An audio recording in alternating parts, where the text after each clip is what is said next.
प्रेम से बोलिए सत्यनारायण भगवान की जय। आइए आज हम शुरू करते हैं श्री सत्यनारायण भगवान की व्रत की विधि एवं कथा। सामग्री एवं पूजन विधि।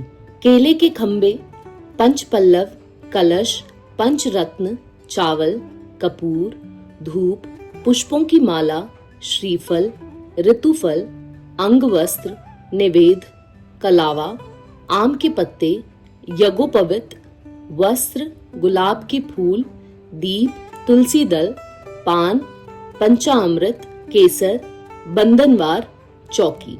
व्रत करने वाला पूर्णिमा व संक्रांति के दिन सायंकाल के समय स्नान आदि से निवृत्त होकर पूजा स्थान में आसन पर बैठकर श्रद्धा पूर्वक श्री गणेश, गौरी, वरुण, विष्णु आदि सभी देवताओं का ध्यान करके पूजन करे और संकल्प करे कि मैं सत्यनारायण स्वामी का पूजन तथा कथा श्रवण सदैव करूंगा। पुष्प हाथ में लेकर सत्यनारायण का ध्यान करें। यज्ञोपवीत, पुष्प, धूप, निवेद आदि अर्पित कर स्तुति करें। हे भगवान, मैंने श्रद्धा पूर्वक फल, जल आदि सब सामग्री आपको अर्पण की है, इसे स्वीकार कीजिए। मेरा आपको बार बार नमस्कार है। इसके बाद सत्यनारायण जी की कथा पढ़ें अथवा श्रवण करें। श्री सत्यनारायण भगवान की कथा। प्रथम अध्याय। व्यास जी ने कहा, एक समय नैमिषारण्य तीर्थ में शौनक आदि 88,000 ऋषियों ने पूर्णवेता श्री सूत जी से पूछा, हे सूत जी, इस कलयुग में वेद विद्या रहित मनुष्यों को प्रभु भक्ति किस प्रकार मिलेगी तथा उनका उद्धार कैसे होगा? हे मुनि श्रेष्ठ, कोई ऐसा व्रत अथवा तप कहिए जिसके करने से थोड़े ही समय में पुण्य प्राप्त हो तथा मन वांछित फल भी मिले। ऐसी कथा सुनने की हमारी प्रबल इच्छा है। सर्वशास्त्र ज्ञाता श्री सूत जी ने कहा, हे वैष्णवों में पूज्य, आप सबने प्राणियों के हित की बात पूछी है। अब मैं उस श्रेष्ठ व्रत को आप लोगों से कहूंगा जिसे नारद जी ने श्री लक्ष्मी नारायण भगवान से पूछा था और श्री लक्ष्मीपति ने मुनि श्रेष्ठ नारद जी को बताया था। यह कथा ध्यान से सुने। मुनिनाथ सुनो ये सत्य कथा, सब कलाही होए महासुखदाई। ताप हरे भव दूर करे, सब काज करे सुख की अधिकाई। अति संकट में दुख दूर करे, सब ठौर कुठोर में होत सहाय। प्रभु नाम चरित गुणगान किए, बिन कैसे महाकाली पाप नसाई।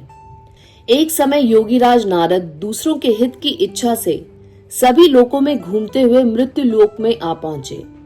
यहाँ अनेक योनियों में जन्मे प्राय सभी मनुष्यों को अपने कर्मों के अनुसार अनेक दुखों से पीड़ित देखकर उन्होंने विचार किया कि किस यत्न के करने से निश्चय ही प्राणियों के दुखों का नाश हो सके।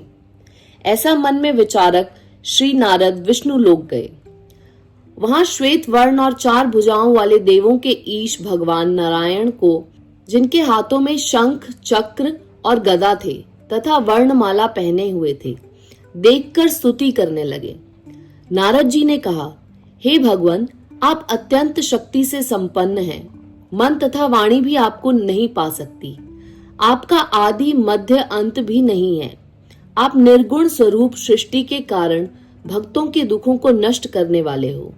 आपको मेरा नमस्कार है।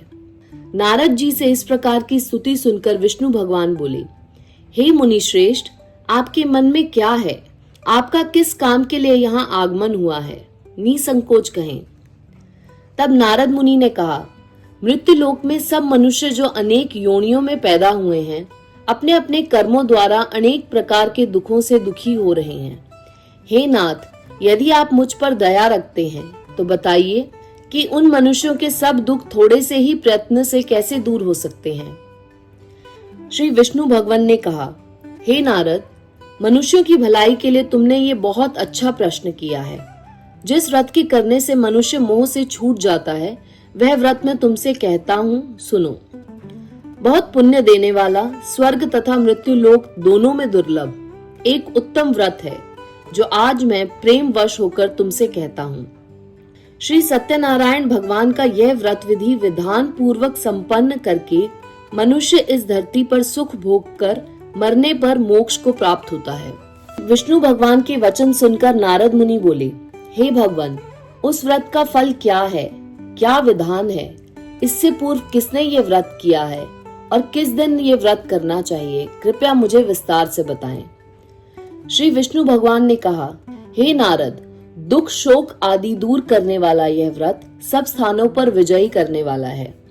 भक्ति और श्रद्धा के साथ किसी भी दिन मनुष्य श्री सत्यनारायण भगवान की संध्या के समय ब्राह्मणों और बंधुओं के साथ धर्मपरायण होकर पूजा करे, भक्ति भाव से निवेद, केले का फल, शहद, घी, शक्कर अथवा गुड़, दूध और गेहूं का आटा सवाए लेवे, गेहूं के अभाव में साठी का चूरन भी ले सकते हैं। इन सबको भक्ति भाव से भगवान को अर्पण करे, बंधु बांधवों सहित ब्राह्मणों को भोजन कराए, इसके पश्चात स्वयं भोजन करे, रात्रि में नाम संकीर्तन आदि का आयोजन कर श्री सत्यनारायण भगवान का स्मरण करता हुआ समय व्यतीत करे। इस तरह जो मनुष्य व्रत करेंगे उनका मनोरथ निश्चय ही पूर्ण होगा। हे भक्तराज, तुमसे तो विकराल कलिकाल के कर्म छिपे नहीं हैं। खान पान और आचार विचार को चाहते हुए भी पवित्रता ना रख पाने के कारण, क्योंकि जीव मेरा नाम स्मरण करके ही अपना लोक परलोक संवार सकेंगे, इसलिए विशेष रूप से कालिकाल में मृत्यु लोक में यही एक लघु और आसान उपाय है, जिससे अल्प समय और अल्प धन में प्रत्येक जीव को महान पुण्य प्राप्त हो सकता है। द्वितीय अध्याय। सूत जी ने कहा, हे ऋषियों, जिन्होंने पहले समय में इस व्रत को किया है उनका इतिहास कहता हूँ, आप सब ध्यान से सुने। सुंदर काशीपुर नगरी में एक अत्यंत निर्धन ब्राह्मण रहता था। वह ब्राह्मण भूख और प्यास से बेचैन होकर नित्य पृथ्वी पर घूमता था। ब्राह्मणों से प्रेम करने वाले श्री विष्णु भगवान ने ब्राह्मण को दुखी देखकर एक दिन बूढ़े ब्राह्मण का रूप धारण कर निर्धन ब्राह्मण के पास जाकर आदर के साथ पूछा, हे विप्र, तुम नित्य ही दुखी होकर पृथ्वी पर क्यों घूमते हो? हे श्रेष्ठ ब्राह्मण, यह सब मुझसे कहो, मैं सुनना चाहता हूँ। दरिद्र ब्राह्मण ने कहा, मैं निर्धन ब्राह्मण हूँ, भिक्षा के लिए पृथ्वी पर फिरता हूँ। हे भगवान, यदि आप इससे छुटकारा पाने का कोई उपाय जानते हो तो कृपा कर मुझे बताएं, मैं आपकी शरण हूँ।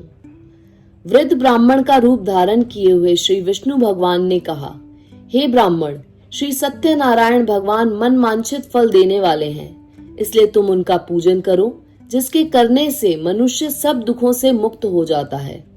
इसी के साथ दरिद्र ब्राह्मण को व्रत का सारा विधान बतलाकर बूढ़े ब्राह्मण का रूप धारण करने वाले श्री सत्यनारायण भगवान अंतर्ध्यान हो गए। जिस व्रत को वृद्ध ब्राह्मण ने बतलाया है, मैं उसको अवश्य करूंगा, यह निश्चय कर वह दरिद्र ब्राह्मण घर चला गया। परंतु उस रात्रि उस दरिद्र ब्राह्मण को नींद नहीं आई। अगले दिन वह जल्दी उठा और श्री सत्यनारायण भगवान का व्रत करने का निश्चय कर भिक्षा मांगने के लिए चल दिया। उस दिन उसको भिक्षा में बहुत धन मिला, जिससे उसने पूजा का सब सामान खरीदा और घर आकर अपने बंधु बांधवों के साथ भगवान श्री सत्यनारायण का व्रत किया। इसके करने से वह दरिद्र ब्राह्मण सब दुखों से छूटकर अनेक प्रकार की संपत्तियों से युक्त हो गया। उस समय से वह विप्र हर मास व्रत करने लगा।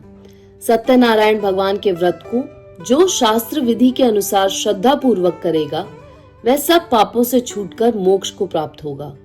आगे जो मनुष्य पृथ्वी पर श्री सत्यनारायण भगवान का व्रत करेगा, वह सब दुखों से छूट जाएगा। इस तरह नारद जी से सत्यनारायण भगवान का कहा हुआ यह व्रत मैंने तुमसे कहा। हे विप्रो, अब आप और क्या सुनना चाहते हैं, मुझे बताएं। ऋषियों ने कहा, हे मुनीश्वर, संसार में इस विप्र से सुनकर किस किस ने इस व्रत को किया है, हम सब सुनना चाहते हैं, इसके लिए हमारे मन में श्रद्धा है। श्री सूत जी ने कहा, हे मुनियों, जिस जिस प्राणी ने इस व्रत को किया है उन सबकी कथा सुनो। एक समय वह ब्राह्मण धन और ऐश्वर्य के अनुसार बंधु बांधवों के साथ अपने घर पर व्रत कर रहा था। उसी समय एक लकड़ी बेचने वाला बूढ़ा व्यक्ति वहां आया।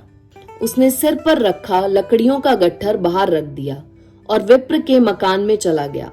प्यास से दुखी लक्कड़हारे ने विप्र को व्रत करते देखा। वह प्यास को भूल गया। उसने विप्र को नमस्कार किया और पूछा, हे विप्र, आप ये किसका पूजन कर रहे हैं? इस व्रत को करने से क्या फल मिलता है? कृपया करके मुझे बताएं। ब्राह्मण ने कहा, सब मनोकामनाओं को पूरा करने वाला यह श्री सत्यनारायण भगवान का व्रत है। इनकी ही कृपा से मेरे यहाँ धन धान्य आदि की वृद्धि हुई है। विप्र से इस व्रत के बारे में जानकर वह लक्कड़हारा बहुत प्रसन्न हुआ। भगवान का चरणामृत ले और भोजन करने के बाद वह अपने घर को चला गया। अगले दिन लक्कड़हारे ने अपने मन में संकल्प किया कि आज गांव में लकड़ी बेचने से जो धन मिलेगा उसी से भगवान सत्यनारायण का उत्तम व्रत करूंगा। यह मन में विचार कर वह लक्कड़हारा लकड़ियों का गट्ठर अपने सिर पर रखकर जिस नगर में धनवान लोग रहते थे ऐसे सुंदर नगर में गया। उस दिन उसे उन लकड़ियों का दाम पहले दिनों से चौगुना मिला। तब वह बूढ़ा लक्कड़हारा अति प्रसन्न हुआ। पके केले, शक्कर, शहद, घी, दूध, दही और गेहूं का चूरन इत्यादि श्री सत्यनारायण भगवान के व्रत की सभी सामग्री लेकर अपने घर आ गया। फिर उसने अपने बंधु बांधवों को बुलाकर विधि विधान के साथ भगवान का पूजन और व्रत किया। उस व्रत के प्रभाव से वह बूढ़ा लक्कड़हारा धन, पुत्र आदि से युक्त हुआ और संसार के समस्त सुख भोग कर बैकुंठ चला गया। तृतीय अध्याय। श्री सूत जी ने कहा, हे श्रेष्ठ मुनियों, अब आगे की एक कथा कहता हूं। पूर्व काल में उल्कामुख नाम का एक महान बुद्धिमान राजा था। वह सत्य वक्ता और जितेंद्रिय था। प्रतिदिन देव स्थानों पर जाता तथा गरीबों को धन देकर उनके कष्ट दूर करता था। उसकी पत्नी कमल के समान मुख वाली और सती साध्वी थी। भद्रशिला नदी के तट पर उन दोनों ने श्री सत्यनारायण भगवान का व्रत किया। उस समय वहां साधु नामक एक वैश्य आया। उसके पास व्यापार के लिए बहुत सा धन था। वह वैश्य नाव को किनारे पर ठहराकर राजा के पास आया। राजा को व्रत करते हुए देखकर उसने विनय के साथ पूछा, हे राजन, भक्ति युक्त चित्त से यह आप क्या कर रहे हैं? मेरी सुनने की इच्छा है, कृपया आप मुझे भी बताइए। महाराज उल्कामुख ने कहा, हे साधु वैश्य, मैं अपने बंधु बांधवों के साथ पुत्रादि की प्राप्ति के लिए महाशक्तिमान सत्यनारायण भगवान का व्रत व पूजन कर रहा हूँ। राजा के वचन सुनकर साधु नामक वैश्य ने आदर से कहा, हे राजन, मुझे भी इसका सब विधान बताएं। मैं भी आपके कथा अनुसार इस व्रत को करूंगा। मेरी भी कोई संतान नहीं है। मुझे विश्वास है इससे निश्चय ही मेरी भी संतान होगी। राजा से सब विधान सुन व्यापार से निवृत्त हो वह वैश्य आनंद के साथ अपने घर आया। वैश्य ने अपनी पत्नी से संतान देने वाले उस व्रत का समाचार सुनाया और प्रण किया कि जब मेरी संतान होगी तब मैं इस व्रत को करूंगा। साधु ने यह वचन अपनी पत्नी लीलावती से भी कहे। एक दिन उसकी पत्नी नीलावती आनंदित हो सांसारिक धर्म में प्रवृत्त होकर श्री सत्यनारायण भगवान की कृपा से गर्भवती हो गई। 10वें महीने में उसने एक सुंदर कन्या को जन्म दिया। दिनों दिन वह कन्या इस तरह बढ़ने लगी जैसे शुक्ल पक्ष का चंद्रमा बढ़ता है। कन्या का नाम कलावती रखा गया। तब लीलावती ने मीठे शब्दों में अपने पति को स्मरण दिलाया कि आपने जो भगवान का व्रत करने का संकल्प किया था, अब आप उसे पूरा करिए। साधु वैश्य ने कहा, हे प्रिय, मैं अपने कन्या के विवाह पर इस व्रत को करूंगा। इस प्रकार अपनी पत्नी को आश्वासन दे वह व्यापार करने चला गया। कलावती पितृगृह में वृद्धि को प्राप्त हो गई। लौटने पर साधु ने जब नगर में सखियों के साथ अपनी पुत्री को खेलते देखा तो दूत को बुलाकर कहा कि उसकी पुत्री के लिए कोई सुयोग्य वर देखकर लाओ।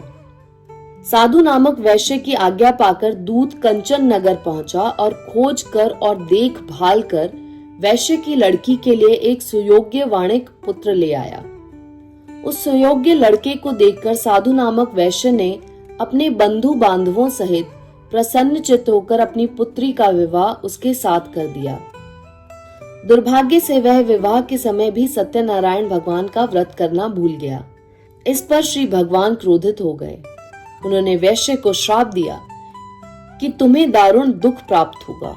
अपने कार्य में कुशल साधु नामक वैश्य अपने जामाता सहित नावों को लेकर व्यापार करने के लिए समुद्र के समीप स्थित रत्नसारपुर नगर में गया।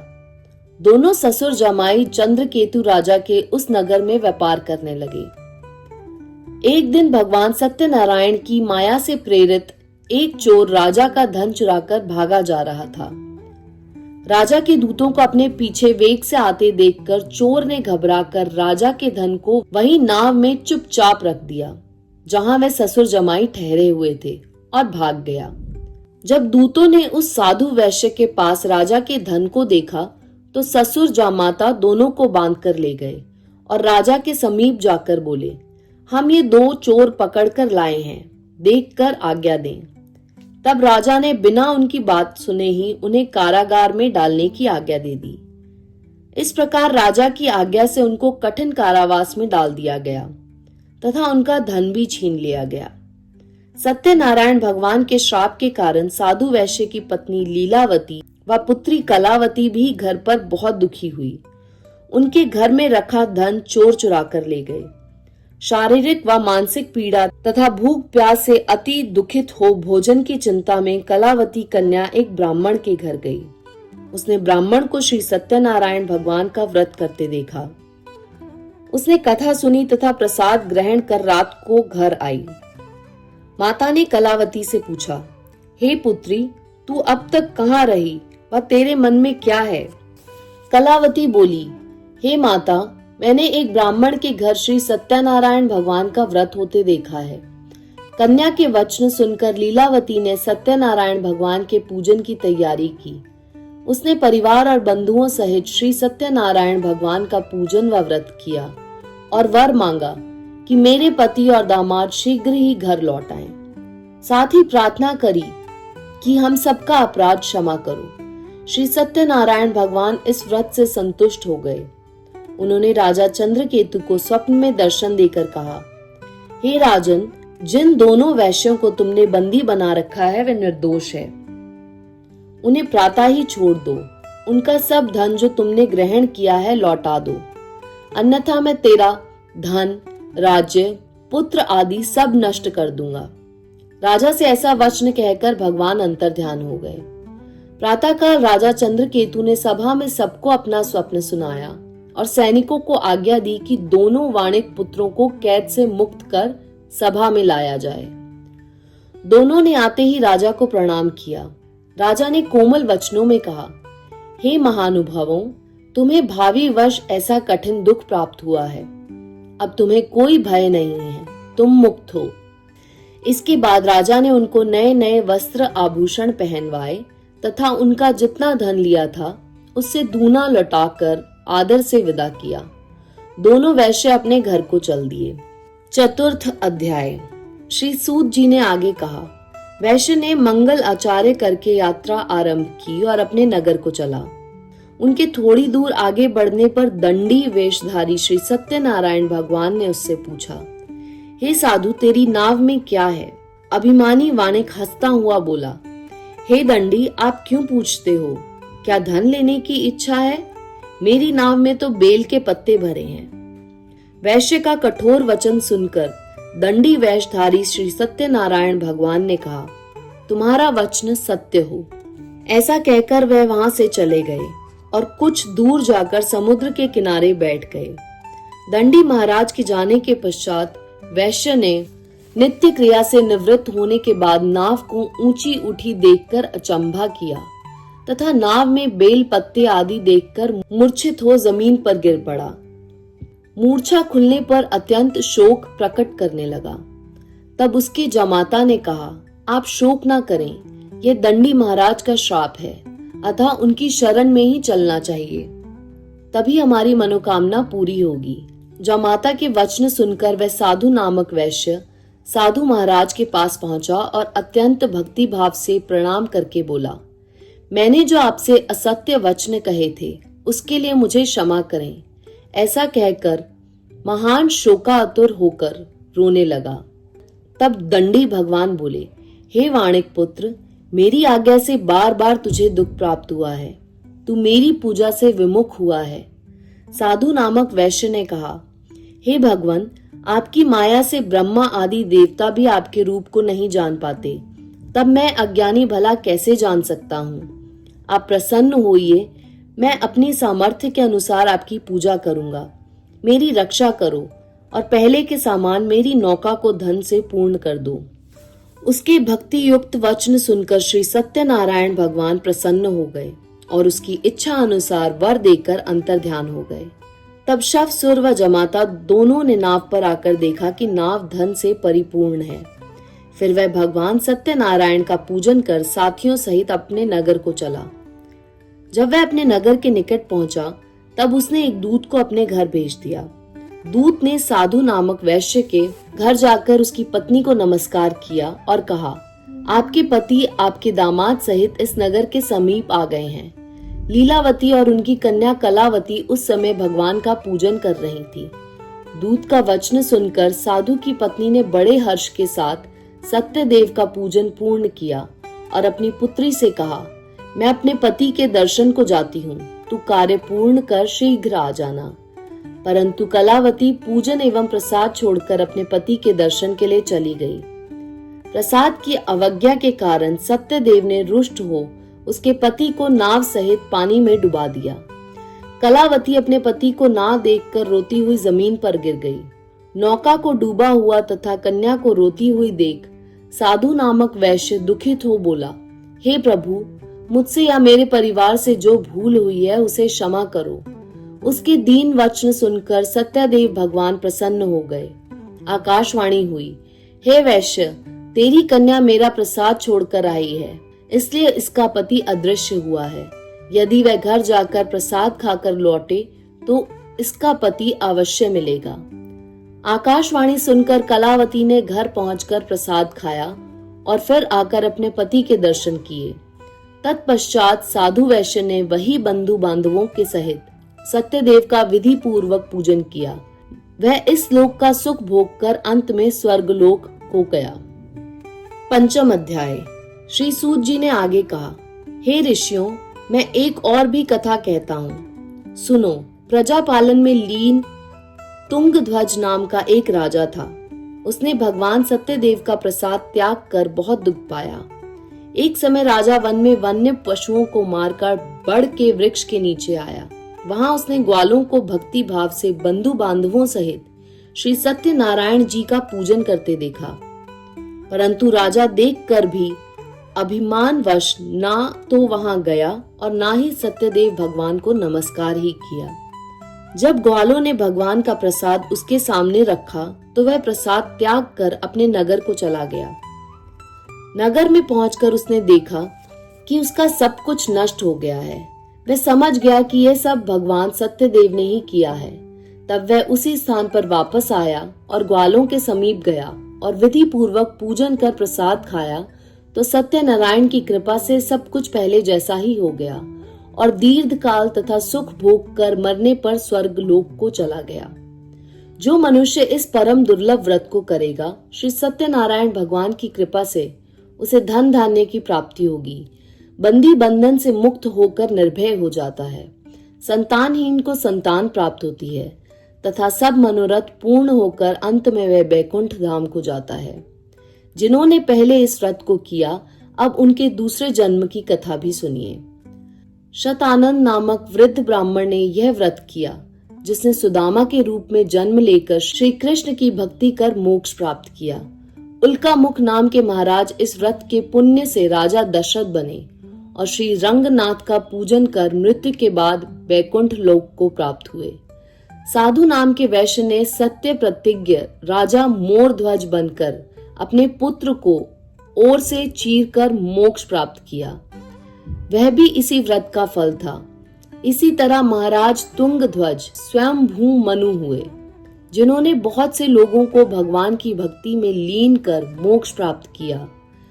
लक्कड़हारा भील अगले जन्म में गुह नामक निषाद राजा हुआ, जिसने भगवान राम के चरणों की सेवा कर मोक्ष प्राप्त किया।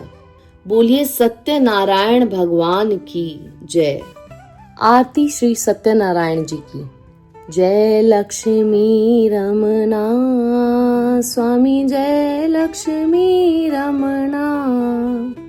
सत्यनारायण स्वामी जनपातक हरिणा।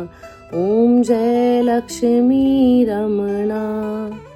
रत्न जड़ित सिंहासन अद्भुत छवि राजे, नारद करत निराजन घंटा ध्वनि बाजे, ओम जय लक्ष्मी रमना।